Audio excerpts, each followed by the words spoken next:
Plenty more news on the BBC website. Just go to the business section there. I'm on social media at Mark Lobel on Twitter. And those are your business headlines for today. Stay tuned for more headlines here on BBC News.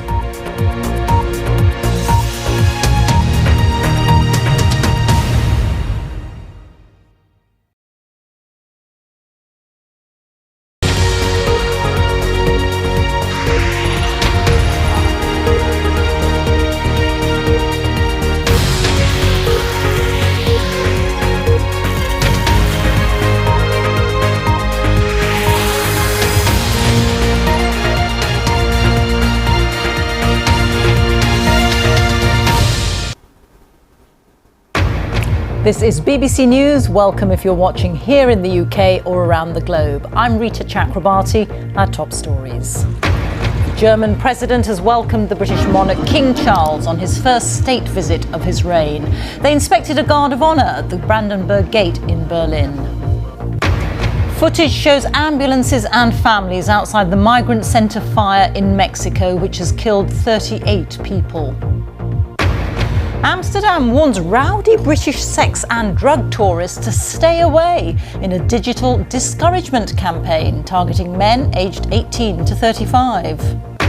An icon and a trailblazer. Tributes pour in from around the world for the British presenter, comedian and drag artist Paul O'Grady, who's died suddenly aged 67.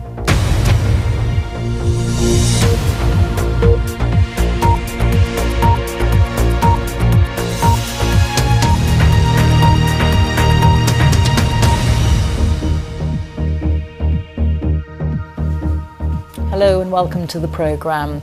King Charles has arrived in Germany for his first overseas state visit since succeeding his mother as the British monarch. He and his wife Camilla, the Queen Consort, were greeted with a ceremonial gun salute shortly after their plane landed in Berlin. They then travelled on to the Brandenburg Gate, where there was an official welcome hosted by President Frank-Walter Steinmeier. The landmark was once associated with the country's division during the Cold War and is a symbolic site in its subsequent reunification. It's the first ceremonial welcome ever held there for a visiting head of state. The visit is being seen as part of a move by the UK to improve relationships with its European neighbours. It includes a visit to the German president's residence, Bellevue Palace, where the King and Queen Consort signed the guest book and will enjoy a state banquet in their honour. Well, President Steinmeier says he's looking forward to working with Britain on future projects. Sir Anthony Selden there. Well, I'm joined now by Alex Penler from the London School of Economics. She's published work on the role of the royal family as a tool for soft power. Hello to you. Thanks so much for joining us. In a sense, King Charles is in Berlin by default. His first state visit was meant to be in Paris, but nonetheless, this is a very significant move. How do you interpret it? OK, thank you very much. That's Alex Penler there from the London School of Economics. Thank you for your time. No problem. Thank you. Now, it's emerged that the attacker who killed 6 people, including 3 children at a school in Nashville, had legally purchased 7 guns. Police say they've established that Audrey Hale was under doctor's care for an emotional disorder, but there were no apparent warnings that any violence was imminent. Audrey Hale's parents say they didn't realise that weapons were being hidden in their house. Meanwhile, the police have released dramatic footage of the moment that 2 officers confronted and shot the attacker. And I should warn you, you may find parts of this report by Nomia Iqbal distressing. Earlier today, the SNP leader Humza Yousaf appointed his cabinet after having been formally sworn in as the First Minister of Scotland. Our Scotland correspondent Alexandra Mackenzie joins me now from Edinburgh. Alexandra, just talk us through some of the appointments. OK, many thanks. The BBC's Alexandra Mackenzie there. Hundreds of thousands of protesters in France have staged more strikes and rallies against the government's pension reforms, with some demonstrators clashing with riot police. People are angry after legislation to raise the retirement age in France from 62 to 64 was forced through by President Emmanuel Macron's government. The demonstrations, which were countrywide, were the most violent yet. Our Paris correspondent Lucy Williamson sent this report. The UK public satisfaction with the NHS has slumped to its lowest level ever recorded, according to a new poll. The British Social Attitudes Survey, which measures the public's view of the health service, has found that waiting times and staff shortages were the biggest concerns. Our health correspondent Dominic Hughes has this report. Some of technology's biggest names are calling for a pause in the development of advanced artificial intelligence until safety measures have been developed and implemented. Elon Musk and Apple's co-founder Steve Wozniak are among those who've signed an open letter saying powerful AI systems should be only developed once there's confidence that the effects will be positive and the risks manageable. Critics fear the rapid growth of AI could threaten jobs or be used for malicious purposes.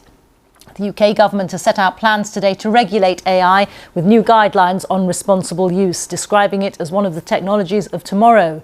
Ivana Bertoletti is an AI expert. She says there has to be balance. Ivana Bertoletti there. The UK Immigration Minister Robert Jenrick has announced plans to move away from using hotels to house asylum seekers and instead use disused military bases in Essex and Lincolnshire and at a separate site in East Sussex. He's told the House of Commons that the government is also exploring the possibility of using vessels at sea. The Refugee Council has described the proposals as entirely unsuitable. Our political correspondent Ian Watson reports now from Westminster. Now some spectacular pictures of a volcanic eruption to share with you from Indonesia, where this time-lapse from a CCTV camera shows the Anak Krakatau volcano throwing smoke and ash into the sky. The plume eventually went about a mile above the volcanic crater. It's a very active volcano, and perhaps because of that, people tend to keep their distance, and there were no reports of any injuries or damage.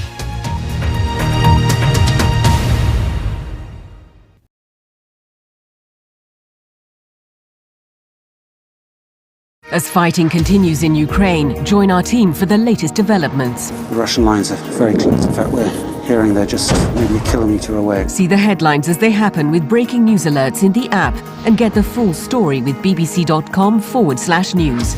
Follow the story for all the latest with BBC News. This is BBC News. Welcome if you're watching here in the UK or around the globe. I'm Reeta Chakrabarti at Top Stories. The German president has welcomed the British monarch King Charles on his first state visit of his reign. They inspected a guard of honour at the Brandenburg Gate in Berlin. Footage shows ambulances and families outside the migrant centre fire in Mexico, which has killed 38 people. Amsterdam warns rowdy British sex and drug tourists to stay away in a digital discouragement campaign targeting men aged 18 to 35. An icon and a trailblazer. Tributes pour in from around the world for the British presenter, comedian and drag artist Paul O'Grady, who's died suddenly, aged 67.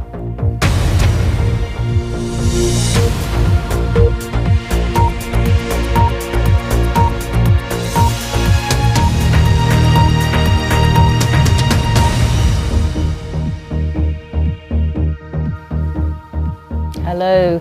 Outrage is growing in Mexico following a fire at a migrant centre in Ciudad Juarez that killed 38 migrants. Unverified footage has emerged which appears to show the moment that the fire started at the centre run by Mexico's National Migration Institute, and a warning that you may find these pictures distressing. Uniformed officials seem to walk away as the blaze erupts in a corner, leaving a group of men behind in what appears to be a locked cell. The imprisoned men unsuccessfully try to open the barred door as smoke quickly spreads. The 32-second clip appears to come from a security camera inside the facility, which is located just south of the border crossing at the Stanton Lerdo Bridge, which links Ciudad Juarez with the city of El Paso in Texas. Well, joining me now is BBC Mundo's Ana Maria Ruro. Ana Maria, I suppose the implication here is that these migrants were left to their fate by the officials. Just bring us up to date with what we know. Okay. Thank you very much for speaking to us. That's Rachel Schmidtke from Refugees International. Thank you. Thank you. Okay, time for the sport now, and for a full roundup from BBC Sports Centre, here's Hugh Ferris. Hugh.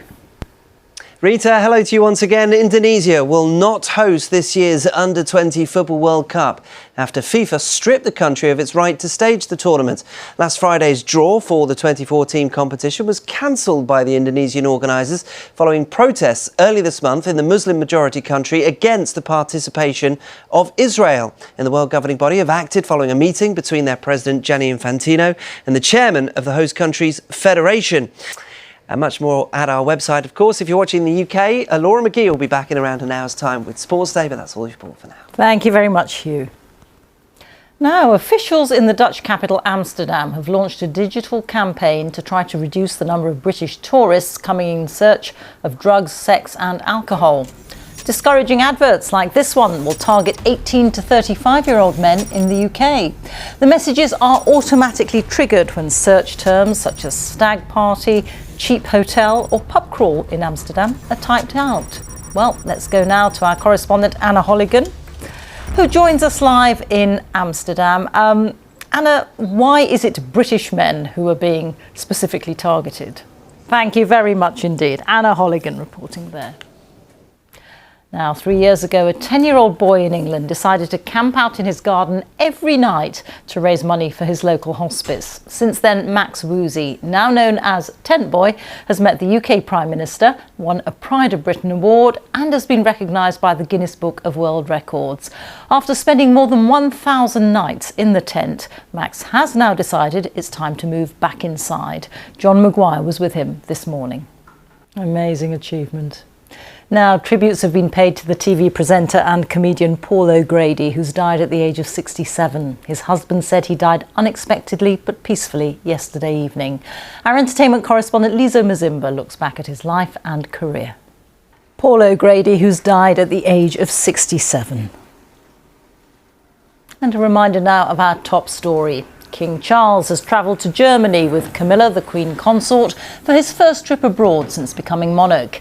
And as you can see, they've been welcomed with full military honours at the Brandenburg Gate for the beginning of their 3-day tour. The King and Queen Consort said it was a great joy to continue the deepening of the long-standing friendship between Germany and the UK. They were due to visit France last weekend, but the trip was postponed because of ongoing pension protests. Many more news and stories to come at the top of the hour, but from me, it's goodbye.